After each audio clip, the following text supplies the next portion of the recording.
ప్రభువైన యేసుక్రీస్తు నామములో వందనాలు తెలియజేస్తున్నాను.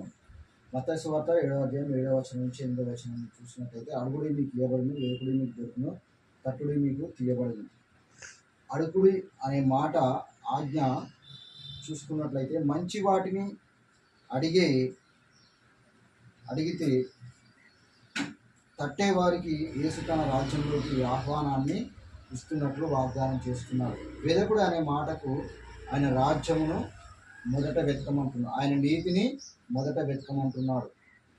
తట్టుడు అనే మాటకు దేవుని రాజ్య గమనాన్ని తట్టడాన్ని సూచిస్తుంది. విశాల ద్వారము దేవుడు మరి నరకానికి సూచనగా తెలియజేస్తున్నాడు. ఇరుకు మార్గము పరలోక మార్గానికి మరి గుర్తుగా తెలియజేస్తున్నాడు. కాబట్టి మనము ఏది అడగాలంటే దేవుని యొక్క చిత్త ప్రకారం అడగాలి.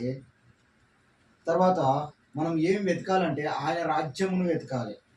ఈ కొద్ది వాక్యము దేవుడు దీవించి ఆశీర్వదించును గాక.